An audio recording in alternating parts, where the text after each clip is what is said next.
Hello friends, कैसे हैं सब बढ़िया। आज के टेस्ट को डिस्कस करते हैं। इसका नाम है बूस्टर डोज 2.53 और ये अब नई सीरीज हम लोगों ने स्टार्ट की है, जिसके अंदर आपको अल्टरनेट डेज पे एक दिन एसएससी का टेस्ट मिलेगा और एक दिन बैंकिंग का टेस्ट मिलेगा। क्योंकि जो अब क्वेश्चन पेपर या क्वेश्चंस आने लगे ना दोस्तों, जो ट्रेंड चेंज हो गया इंग्लिश का, वो जनरली इंग्लिश का बैंकिंग और एसएससी का मिक्स होगा दोस्तों जी। मतलब बैंकिंग टोटली थोड़ा हमारा ग्रामर ओरिएंटेड था और जो बैंकिंग था वो थोड़ा रीडिंग ओरिएंटेड था। अब एक नया मिक्सचर सामने आया जिसके अंदर ग्रामर भी यूज हो रखी है और रीडिंग भी हमें स्किल चाहिए दोस्तों जी। ठीक है जी। तो ये टेस्ट इसलिए बनाए जा रहे हैं कि आप लोगों को वो स्किल भी टेस्ट हो जाए कि आप लोग रीडिंग का जो पार्ट होता है ना, उसमें लैक ना कर पाओ दोस्तों जी। ठीक है जी। तो इसके टेस्ट में हमारे 20 क्वेश्चंस होंगे, जिसमें अलग अलग टाइप्स के क्वेश्चन होते हैं। जो कॉलम्स वाले हो जाएंगे, पैराजम्बल्स वाले हो जाएंगे, क्लोज टेस्ट हो जाएगा, या अलग टाइप के क्वेश्चन जो हम लोग फ्रेम कर सकते हैं। रीजनिंग प्लस इंग्लिश के क्वेश्चन भी हम लोग इसके अंदर करेंगे। ठीक है जी। तो इस वीडियो में हम लोग क्लोज टेस्ट करेंगे और इसकी वीडियो जनरली पार्ट्स में मिलेंगे आप लोगों को, क्योंकि क्वेश्चंस की टाइप इतनी ज़्यादा है कि अगर एक ही लाइव में करना स्टार्ट करेंगे तो थोड़ा लेंदी वीडियोस हो जाएंगी। इसलिए कुछ आपको रिकॉर्डेड मिलेगा और कुछ आप लोगों को लाइव मिलेगा दोस्तों जी। ठीक है जी। तो इस क्लास के अंदर हम लोग सीखने वाले हैं क्लोज टेस्ट जी। तो सॉल्यूशन करेंगे इसके अंदर क्लोज टेस्ट का जी। ये रहा वो क्लोज टेस्ट जी। मैंने आपको क्लोज टेस्ट के बारे में बताया है कि रीडिंग प्लस ग्रामर का टोटली कॉम्बिनेशन होता है और वोकेबलरी के ऊपर कमांड आपकी होनी चाहिए दोस्तों जी। क्योंकि अगर वर्ड्स का मीनिंग ही नहीं पता आप लोगों को तो वर्ड को कैसे फील करोगे जी। तो ध्यान रखना, reading plus grammar plus vocab भैया मोस्ट इंपॉर्टेंट पार्ट होता है हमारे एग्जाम का जी। ठीक है। एक ही पैसेज में, एक ही क्लोज टेस्ट में 10 से 5 के बीच में क्या है क्वेश्चन आते हैं। 5 नंबर का भी आ जाता है और 10 नंबर का भी दोस्तों जी। ठीक है जी। तो जो ये वाला करने वाले हैं इसके अंदर 10 क्वेश्चन होंगे हमारे, और इसके लिए आपकी रीडिंग स्किल चेक होगी जी। मैंने आपको बताया कि जब भी आप कोई क्लोज टेस्ट करोगे तो जनरली एक रीडिंग ले लेना। और ये वाला जो क्लोज टेस्ट शायद मेरे हिसाब से थोड़ा लेंदी है जी। लेंदी का मतलब हो गया थोड़ा हमें ज़्यादा पढ़ना पड़ेगा। तो इतना पढ़ने की जरूरत है नहीं, आप पहला पैसेज ये वाला भी पढ़ लोगे ना, इससे आपको आइडिया क्लियर हो जाएगी किस चीज़ के बारे में बात चल रही है दोस्तों हमारे जी। ठीक है फ्रेंड। और एक बात मैंने बताई कि क्लोज टेस्ट वाले क्वेश्चंस में ऑप्शन को एलिमिनेट करना सीखना पड़ेगा आप लोगों, तभी आप लोग एक्यूरेसी गेन कर पाओगे जी। तो एक बार पढ़ते हैं इसके अंदर। The Covid 19 pandemic, yes, the COVID-19 pandemic has eaten into the academic year of schools. Eaten into का मतलब डैमेज करना होता दोस्तों। मतलब इस पेंडेमिक ने डैमेज कर दिया है एकेडमिक ईयर ऑफ स्कूल्स को। Creating dash challenges for teacher, teacher के लिए डैश चैलेंजेस बना दिए। लर्निंग में प्रॉब्लम लगा दी भैया स्टूडेंट्स के लिए।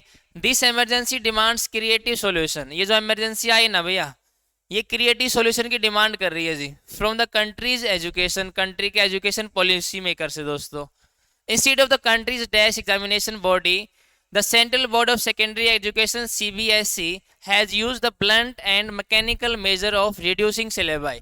मतलब ब्लंट का मतलब भैया रफ, इसने रफ क्या दोस्तों एक मेजर लिया, और मैकेनिकल का मतलब दोस्तों इन्होंने तरीका अपनाया एक क्या करने का, सिलेबस को रिड्यूस करने का। क्योंकि भैया पेंडेमिक आ गई थी तो क्लासेस वगैरह नहीं हो पाई, लेकिन एग्जाम तो लेने थे। तो इन्होंने सिलेबस को रिड्यूस कर दिया बाय अप टू 30% जी, बाय अप टू 30%। सिर्फ इतना पढ़ने से हमें पता लग गया कि ये पैसेज किस चीज़ के बारे में, टोटली के टोटली हमारा कोरोना का इफेक्ट किसके ऊपर, एजुकेशन के ऊपर। ये बात क्लियर होगी ना दोस्तों जी। ठीक है जी। तो चलिए अब क्वेश्चन करने लगते हैं हम लोग कि कहाँ पे कौन सा वर्ड आएगा और क्यों आएगा जी। The COVID-19 pandemic has eaten into the academic year of schools, creating dash challenges for teachers. इसमें इस वर्ड के ऊपर फोकस करना दोस्तों। टीचर्स के लिए डैश चैलेंजेस होंगे। वो किस टाइप के चैलेंजेस होंगे, यहाँ पे हमें इसके लिए वर्ड चाहिए दोस्तों। यहाँ पे इट मीन्स यहाँ पे जो वर्ड आएगा वो आएगा हमारा एडजेक्टिव जी। कौन सा वर्ड आएगा जी, एडजेक्टिव। ये बात क्लियर होगी जी। अब हमारे पास वर्ड है कैटापुल्ट, फोमेंटिंग, पेडागोजिकल सॉरी, और मेलिफ्लुअस। ये जो वर्ड मेलिफ्लुअस होता है दोस्तों, ये हम लोग यूज करते हैं साउंड के लिए जी। साउंड का मतलब जो सुनने में अच्छा लगे, smooth to ear, smooth to hear. सुन के भैया मन गदगद हो जाए, ऐसी साउंड को बोलेंगे मेलिफ्लुअस। पेडागोजिकल का मतलब होता है रिलेटेड टू टीचिंग, जो टीचिंग से रिलेटेड हो। कैटापुल्ट का मतलब होता है, देखो किसी चीज को फेंक देना दोस्तों, थ्रो। आप लोगों ने बाहुबली मूवी देखी है, उसके अंदर जो अमरिंदर बाहुबली जो जिस टाइप का वो मशीन थी ना, ऐसे ऐसे फेंक रही दोस्तों गोलों को, उस मशीन को भी कैटापुल्ट बोलते हैं दोस्तों हम लोग। और जो गुलेल यूज करते हैं वो भी कैटापुल्ट का काम करती है हमारे जी। कैटापुल्ट का मतलब थ्रो करना। और फोमेंट का मतलब होता है इंसाइट, भड़काना, इंसाइट करना दोस्तों, INCIT, इनसाइट, भड़काना। अब यहाँ पे किस टाइप के चैलेंजेस हैं दोस्तों, हमें पता लग गया कैसे चैलेंजेस हैं दोस्तों, वो टीचिंग से रिलेटेड चैलेंज है हमारे जी। तो मीनिंग पता होने से पता लग गया कि हमें पेडागोजिकल चैलेंजेस चाहिए यहाँ पे, किसके लिए, टीचर्स के लिए आगे दोस्तों वो। ठीक है जी, नेक्स्ट वर्ड देखते हैं। And learners problems for student, और लर्निंग प्रॉब्लम आ गई स्टूडेंट्स को जी। This emergency demands creative solution from the countries education policy maker. मतलब इस इमरजेंसी में डिमांड की भैया कि आप क्रिएटिव सॉल्यूशन लेके आओ। कहाँ से, किससे डिमांड की, एजुकेशन के जो पॉलिसी मेकर थे, पॉलिसी बनाने वाले थे। ठीक है जी।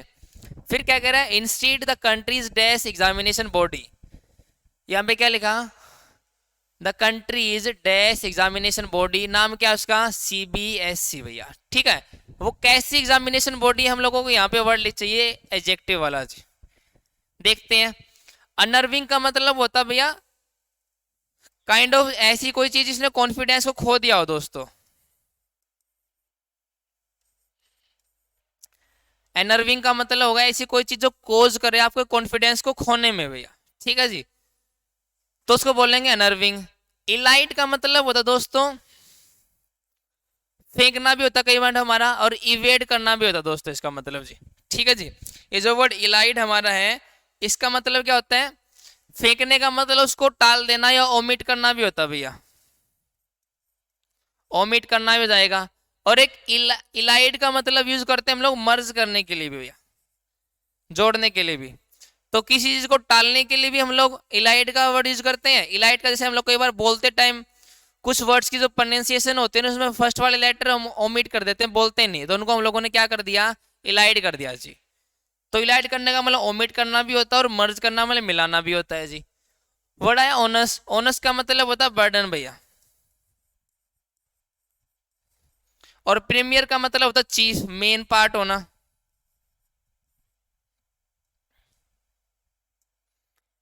क्या होता है भैया, मेन पार्ट होना, चीफ पार्ट होना जी। तो हम लोगों को यहाँ पे क्या है, the countries dash examination body, वो एग्जामिनेशन बॉडी कैसी, बर्डन वाली है, जिसका कॉन्फिडेंस चला गया वो है, ओमिट करने वाली या चीफ है भैया, मेन। हमें क्या करना है, कंट्री की जो मेन बॉडी भैया कौन सी, एग्जामिनेशन की, एग्जामिनेशन करवाने वाली वो कौन है, CBSE दोस्तों। इसलिए हमें पता लगा यहाँ पे वर्ड क्या चाहिए, प्रीमियर चाहिए जी। ठीक है फ्रेंड्स, नेक्स्ट देखते हैं। The Central Board of Secondary Education CBSE has used the blunt and mechanical measure. Blunt का मतलब बिल्कुल रफ और काम चलाओ मेजर लिया दोस्तों इन्होंने, क्या करने का, रिड्यूसिंग सिलेबस, सिलेबस को रिड्यूस करने का। कितने परसेंट कर दिया भैया, 30% रिड्यूस कर दिया। To reduce the course load for student of class 9 to 12। 30% जो हम लोगों ने इस सिलेबस को रिड्यूस किया ना, इसने क्या कर दिया भैया, कोर्स का जो लोड था ना बच्चों के ऊपर, उसको क्या कर दिया, कम कर दिया जी। कौन सी क्लास के बच्चों का भैया, 9 to 12 वालों का जी। ठीक है sir. Dash from the syllabi of classes 11th and 12th our chapter on citizenship, nationalisation, nationalism, secularism and partition of the country. ये वाले चैप्टर क्या कर दिए दोस्तों, क्या कर दिया, इन चैप्टर्स को भैया निकाल दिया गया, हटा दिए गए दोस्तों। तो हमें यहाँ पे हटाने वाला वर्ड चाहिए, क्योंकि डैश फ्रॉम द सिलेबस भैया, सिलेबाई से हम लोगों ने क्या क्या हटाया है, तो हटाने वाला वर्ड हम लोगों को चाहिए यहाँ पे दोस्तों जी। ठीक है जी, तो एक बात समझना, यहाँ पे डाउनपोर आ गया, डाउनपोर का मतलब होता है हैवी रेन, ये तो इरेलीवेंट वर्ड हो गया हमारा।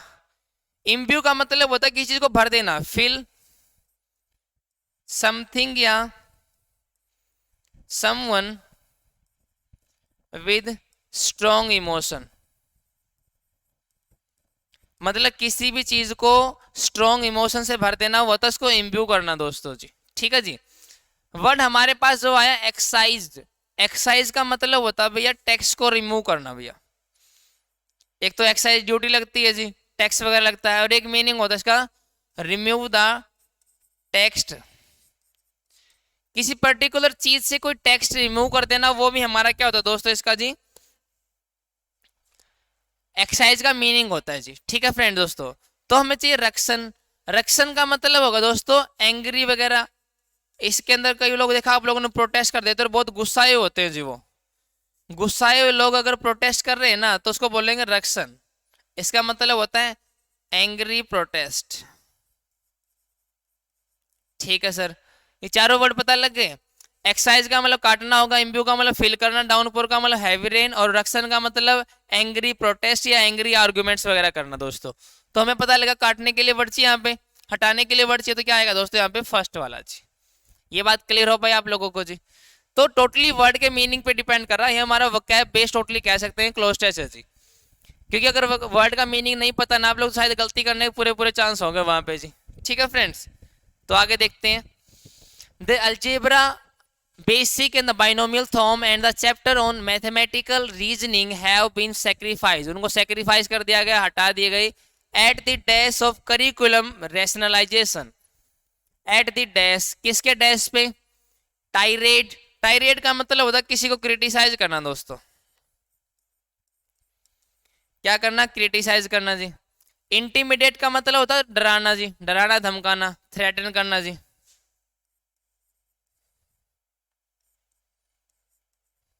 क्या करना? थ्रेटन करना जी। फसी का मतलब होता है भैया चिंतित, कंसर्न्ड। आपने कई बार सुना होगा फसी पेरेंट्स होते हैं भैया बच्चों के आजकल। फसी पेरेंट्स का मतलब जो अपने बच्चों की चिंता करते हैं भैया। ठीक है जी, तो फसी का मतलब कंसर्न्ड होगा जी। अल्टार का मतलब होता है जनरली ये टेम्पल्स वगैरह या चर्च वगैरह में जो टेबल होते हैं ना जिसके ऊपर रख के भैया लोग अपनी दुआएं मांगते हैं, उस टेबल को रेफर करने के लिए हम लोग यूज करते हैं ये वाली अल्टार जी। कहने का मतलब अल्टार का मतलब स्टेज कह सकते हैं हम लोग, स्टेज या वो फ्रंट या वो लेवल कह सकते हैं हम लोग इसको जी। ठीक है जी, तो अल्टार का मतलब ये वाला होगा। तो यहाँ पे देखते हैं chapters on the mathematical reasoning have been sacrificed at the dash of curriculum rationalisation. Curriculum rationalisation की किसके बारे में बात चल रही है? डराने के बारे में बात चल रही है, क्रिटिसाइज करने के बारे में बात चल रही है, या उसको कंसर्न की बात चल रही है, और स्टेज जो स्टेज हमारी किसकी है? करिकुलम रैशनलाइजेशन की है, उसकी बात चल रही है भैया। उसी फ्रंट पे उसी लेवल पे क्या कर दिया दोस्तों, इनको हटा दिया गया, इनको सेक्रीफाइस कर दिया दोस्तों। ठीक है, इनकी आहुति दे दी दोस्तों वहां पे जी। कहने का मतलब ये है दोस्तों जी। ठीक है जी, क्योंकि जो अल्टार होता है वो जनरली हमारा स्पिरिचुअल चीज दोस्तों, होली चीज हमारी, इसलिए यहाँ पे सेक्रीफाइस वर्ड यूज किया दोस्तों। यहाँ पे रिमूव वर्ड भी यूज कर सकता है दोस्तों ये वाला। इसने रिमूव ना लिख के सेक्रीफाइस किया, सेक्रीफाइस का मतलब आहुति दे दी, इसलिए होली चीज से रिलेट कर रहा है। और होली चीज यहाँ पे एक ही हमारी क्या? अल्टार है दोस्तों जी। ठीक है फ्रेंड्स, इसलिए आंसर आएगा हमारा ए वाला जी। नेक्स्ट मूव करते हैं जी। The CBSE and the union ministry of human resource development reason, वो रीजन देती है कि the cuts will ease the dash on student. जो एक कट लगाए हम लोगों ने, जो एक काट छाट की है, सिलेबस कम किया है ना, ये ईज करेगी। ये क्या करेगी? ईज मतलब कम करेगी किसके? Dash on student. जो स्टूडेंट के ऊपर डैश है, स्टूडेंट के ऊपर क्या भैया?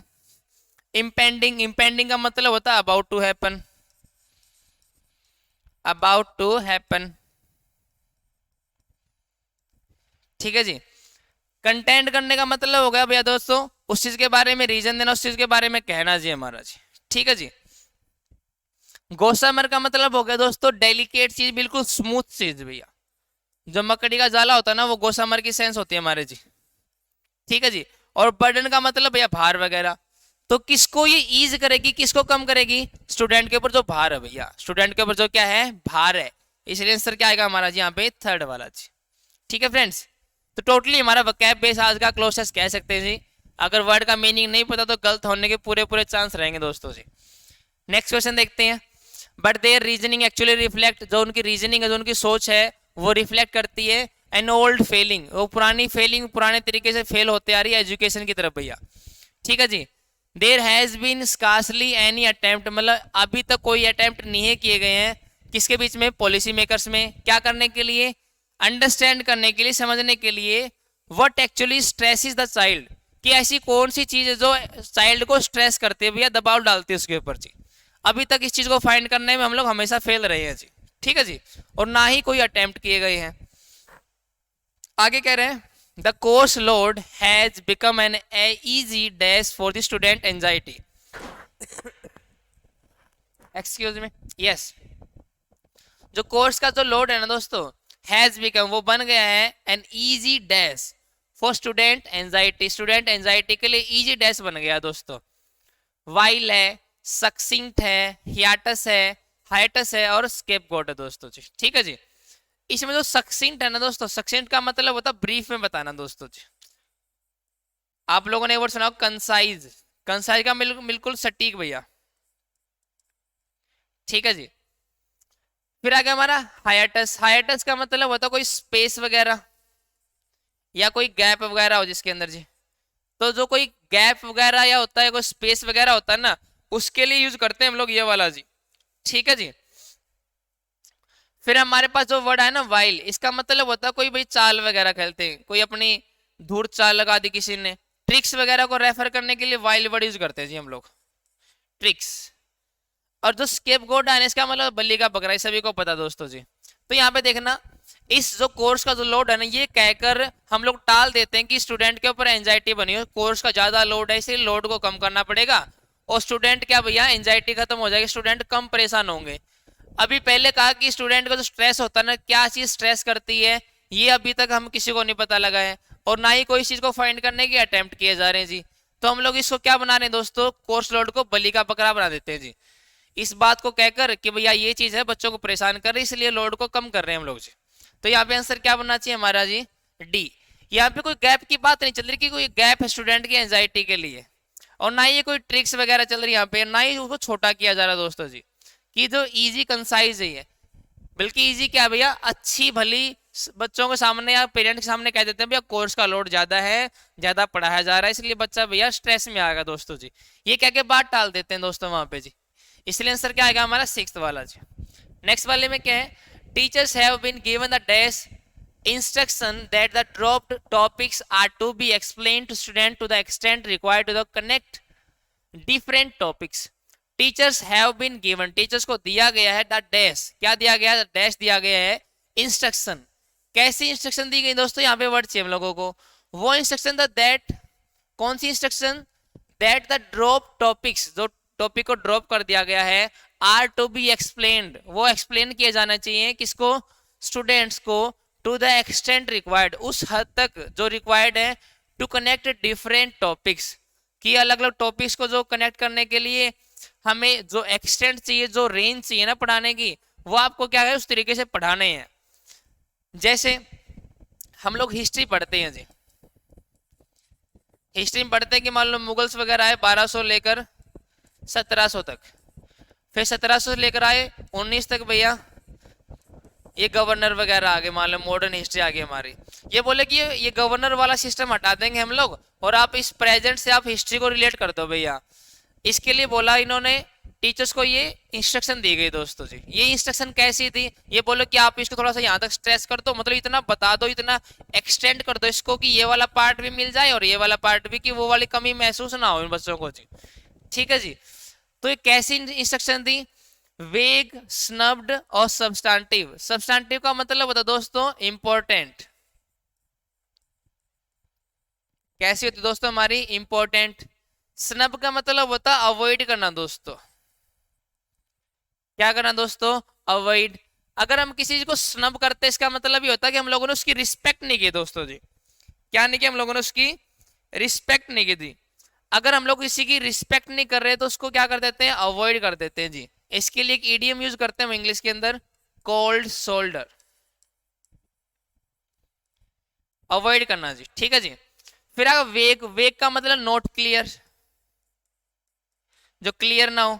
और डिस्गोर्स का मतलब होता है भैया किसी चीज के अंदर ज्यादा मात्रा में कुछ भी क्वांटिटी डाल देना दोस्तों, वो होता है उसको डिस्गोर्स कर दिया दोस्तों। जैसे मान लो ये रूम है, इस रूम में मान लो 50 स्टूडेंट आ सकते हैं और इसमें 70 भैया ठूस दिए, तो इस रूम को क्या कर दिया गया, डिसजोर्ज कर दिया गया दोस्तों वहां पे जी। ठीक है, डिसजोर्ज का मतलब होता है pour something in large amount, pour something in large amount. ठीक है जी, अब देखना इंस्ट्रक्शन कैसी थी, ये वाला वर्ड तो इरेलीवेंट हो गया हमारा, ना अवॉइड करने की बात चल रही, इंपॉर्टेंट थी या नोट क्लियर थी? भैया इनको क्लियर था ही नहीं कि कितना पढ़ाना है जी, बस इन्होंने बोला कि आप एक्सटेंड कर दो ताकि वो टॉपिक पढ़ाने की जरूरत ना पड़े। तो इंस्ट्रक्शन कैसी थी दोस्तों, वो वेग थी भैया। कैसी थी इंस्ट्रक्शन, वो वेग थी दोस्तों वहां पे, ठीक है जी। इंपॉर्टेंट इंस्ट्रक्शन बिल्कुल नहीं थी दोस्तों वो। नेक्स्ट देखते हैं, they have also been told, उनको ये भी बताया गया that these topics would not be a part of either internal assessment और द बोर्ड एग्जामिनेशन। मतलब जो ये पार्ट काटे गए ना दोस्तों, ये ना तो इंटरनल असेसमेंट में जुड़ेंगे ना ही बोर्ड एग्जामिनेशन में पेपर में आएंगे दोस्तों। Such trivializations of knowledge is symptomatic of an outlook that regards textbook as assemblies of fact। देखो यहाँ पे कह रहा है कि जो ये ट्रिवियल चीजें बना दी ना हम लोगों ने, ट्रिवियल का मतलब होता है चीजों को तुच्छ बना देना दोस्तों। ये ट्रिविलाइजेशन जो हम लोगों ने किया ना, चीजों को तुच्छ बनाने का जो काम किया है ना, किसको तुच्छ बना दिया हम लोगों ने, नॉलेज को। ये भैया सिम्टम हो गए, सिम्टम का मतलब ये लक्षण हो गए किस चीज के, उस आउटलुक के, उस बाहरी चीज के जो रिगार्ड करेगी टेक्स्ट बुक को एज असेंबलेज ऑफ फैक्ट। किसको, असेंबलेज ऑफ फैक्ट का मतलब सिर्फ इसमें फैक्ट फैक्ट है, काम की चीज एक भी नहीं भैया। इसका मतलब होगा सिर्फ ये पेपर लेने के लिए बनाई गई है, नॉलेज नाम की कोई चीज नहीं है जी। ये सिर्फ हमारे मन में धारणा आ जाएगी दोस्तों यहाँ पे। Which have to be memorise, जिनको सिर्फ क्या किया जाएगा, मेमोराइज किया जाएगा और पेपर दे के आने की बात की गई दोस्तों वहां पे। And dash in the examination, and dash in examination, examination में क्या किया जाएगा उनको देखना हम लोगों को। डेस्पोट, वर्ड क्या लिखा हम लोगों ने, डेस्पोट जी। जो वर्ड डेस्पोट होता है ना, इसका मतलब होता है टायरेनी, अगर आप लोगों ने पता हो तो। वर्ड क्या लिखा हम लोगों ने, टायरेनी। टायरेनी का मतलब होता है निर्दयी, क्रूअल, ठीक है जी, वो होता है डेस्पोट। जनरली डेस्पोट वर्ड हम लोग हिटलर के लिए यूज करते हैं दोस्तों, डेस्पोट लाइक हिटलर। वर्ड अगर कैप्रिसियस, कैप्रिसियस का मतलब तो चेंज होता रहे, इसको हम बोल पाएंगे अनप्रिडिक्टेबल। क्या कर पाएंगे, अनप्रिडिक्टेबल। टेंट, टेंट का मतलब होता है किसी चीज को डैमेज कर देना दोस्तों, क्या कर देना, किसी चीज को डैमेज कर देना। फिर हमारे पास वर्ड आया दोस्तों रीगर्जिटेटेड। रीगर्जिटेटेड का मतलब होता है किसी भी चीज को रिपीट करना दोस्तों, जो पहले काम किया था अभी दोबारा वही काम कर दिया तो उसको रीगर्जिटेटेड कर दिया हम लोगों ने जी, ठीक है जी। अब यहाँ पे वर्ड चाहिए हम लोगों को, क्या क्या, ऐसा आउटलुक तैयार करेंगे, ऐसा आवरण बना देंगे जो रिगार्ड करेगा इन टेक्स्ट बुक को एक असेंबलेज ऑफ फैक्ट, किसके अंदर सिर्फ फैक्ट है जिनको क्या करना है, मेमोराइज करना है। और मेमोराइज करने के साथ क्या भी करना है, डैश करना है। टायरेनी इररिलेवेंट वर्ड हो गया, टेंट का मतलब डैमेज करने वाला, इररिलेवेंट हो गया। आपको पता है अनप्रिडिक्टेबल की बात चल नहीं है यहाँ पे, बल्कि उनको क्या करना है, फैक्ट को दोस्तों रिपीट करना है जी। क्या करना है उनको, रिपीट करना है। अगर बात यहाँ पे मेमोराइज करने की हो ही गई ना, तो वो भी सी बात, हम उन चीजों को क्या करेंगे जी, रिपीट ही करेंगे जी। ये बात क्लियर हो गई आपको दोस्तों। तो हमें पता लग गया 8th वाले में क्या आएगा, डी ऑप्शन आएगा जी हमारा। तो टोटली हमारा ये भी वोकैब बेस है। अगर मीनिंग क्लियर होगा तो आपको मीनिंग का, उस वर्ड का मीनिंग निकालते ही पता लग जाए कि कौन सा वर्ड आने वाला है जी यहाँ पे, ठीक है जी। आगे बढ़ते हैं, next word we have is this thinking has dash an ecosystem in which coaching institute mushroom. Mushroom का मतलब फलना फूलना दोस्तों, मतलब ये एक वो इकोसिस्टम बना देंगे जिसके अंदर जो कोचिंग इंस्टीट्यूट है ना वो मशरूम करेंगे, फलने फूलेंगे। और देयर इज ब्रिस्क बिजनेस, मतलब एक तेजी से बिजनेस की बाढ़ आ जाएगी। In guide books, guide books का मतलब ये कैसे जल्दी याद करें, ऐसी बुक्स आएंगी। And dash of question of past examination and model answers. ये वाला पार्ट हम लोगों को क्लोज टेस्ट का नहीं है, यहीं तक आंसर हमें मिल जाएगा, ज्यादा कुछ पढ़ने की जरूरत नहीं है हम लोगों को जी। देखो दिस थिंकिंग, ये जो थिंकिंग है ना, थिंकिंग का मतलब चीजों को काट छाट कर, क्या भैया पेपर ले लो, बच्चों को थोड़ा फैक्ट वगैरह याद करवा दो और वो फैक्ट पेपर में डाल दो और बच्चों को पास कर दो जी। ये जो थिंकिंग है ना, हैज डैश एन इकोसिस्टम, क्या बना देगी वो, डैश कर दे इकोसिस्टम को। सर्पेंटाइन का मतलब होता है भैया बेंड करना, ट्विस्ट करना, सांप की तरह। क्या करना, बेंड करना, ट्विस्ट करना, सांप की तरह। डोगमेटिक का मतलब होता है कट्टर भैया, एडामेंट एक वर्ड होता है, आपने सुना हो तो। एडामेंट का मतलब कट्टर होता है दोस्तों। फोस्टर का मतलब होता है एनकरेज करना, एनकरेज करना या प्रोमोट करना दोस्तों उसको जी, वो होता है हमारा फोस्टर करना दोस्तों उसको जी। ये जो वर्ड बोबल होता है ना दोस्तों, ये बोबल एक काइंड ऑफ हमारी ज्वेलरी होती है जी, जो मतलब महिला वगैरह पहनती है, कपड़ों पे लगाई जाती है, इसको ज्वेलरी बोलते हैं जी हम लोग। ठीक है जी। तो यहाँ पे क्या चाहिए हम लोगों को, कैसा इकोसिस्टम बना देगी, बनाने वाला वर्ड चाहिए ना, बनाने वाला वर्ड ना तो ये सर्पेंटाइन है, ना ही बोबल है, ना ही डोगमेटिक। आंसर क्या चाहिए हमें, वर्ब चाहिए। यहाँ पे वर्ब के लिए क्या आएगा भैया, फोस्टर, प्रमोट करेगी, एनकरेज करेगी दोस्तों उसको। ठीक है फ्रेंड्स, इसलिए आंसर आएगा डी। नेक्स्ट पे देखते हैं, वो इकोसिस्टम बना देंगे जिसके अंदर कोचिंग इंस्टीट्यूट क्या करेंगे भैया, मशरूम करेंगे, फलेंगे, फूलेंगे। And there is brisk business, और एक बिजनेस की बाढ़ आ जाएगी in guide books. Guide books की मतलब हर जगह गाइड बुक्स आएंगी कि आपको ये कर लोगे तो जल्दी पास हो जाओगे। And dash of questions of past examination, कि पास्ट की एग्जामिनेशन में ये वाले क्वेश्चन आए थे, आप इनको रिवाइज कर लो, अब की बार भी यही वाले आ जाएंगे जी। एंड मॉडल आंसर, और उनके मॉडल का मतलब यही वाले आंसर होने वाले हैं जी। ये क्वेश्चन आंसर की बुक्स वगैरह आ जाएंगी तो फिर हमें सीखने की कोई जरूरत ही नहीं, बस उनको भैया रट्टा मार लो और क्या कर लो, याद कर लो, और भैया एग्जाम में बैठ जाओ, आपके मार्क्स आ जाएंगे जी। अब देखना, and dash of question, question का क्या करना हम लोगों को, देखो बैकलॉग का मतलब भैया पिछला जो भी इकट्ठा हुआ दोस्तों, उसको एरियर बोलते हैं हम इसको जी। एरियर, एरियर का मतलब पिछला जो भी बकाया दोस्तों जी। कंपेंडिया का मतलब होता है कलेक्शन। क्रक्स का मतलब होता है मेन पार्ट होना, कोर होना भैया। और यूनिकैमरल का मतलब सिंगल, जिसके अंदर असेंबली हो भैया। हमारी बाई कैमरल है ना, राज्यसभा और लोकसभा है, तो जहाँ पे सिंगल लेजिस्लेटिव असेंबली हो ना, उसको यूनिकैमरल बोलते हैं जी।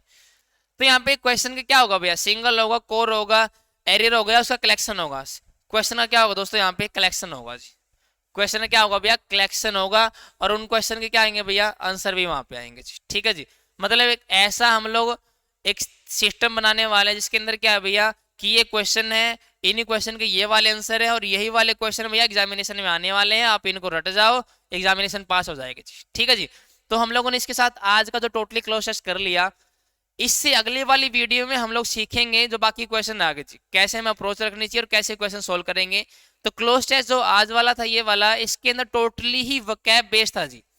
तो इससे एक बात पता लगती है कि आपकी वकैब अगर स्ट्रॉन्ग नहीं है तो जनरली आप मार खाने वाले हो। मार खाने का मतलब ये नहीं कि थप्पड़ लगेंगे, मार खाने का मतलब पीछे रह जाओगे दोस्तों आप लोग जी। तो मैंने आपको बहुत बार बताया कि वकैब के लिए कोई भी एक बुक खरीद लो और उसको रिवाइज करते रहो जी। Revision is the key to success जी। उसको बार बार पढ़ते रहो, बार बार पढ़ते रहो, वो वर्ड याद हो जाएंगे जी। जब याद होगे दूसरी बुक ले लो जी। लेकिन हम पढ़ेंगे नहीं, स्टार्ट ही नहीं करेंगे तो भैया कैसे होने वाला है जी। ठीक है जी, तो ये काम स्टार्ट कर दो। और इस वीडियो में ये डिस्कस करने वाले थे, बाकी डिस्कस करेंगे अभी थोड़ी देर के बाद। थैंक यू दोस्तों।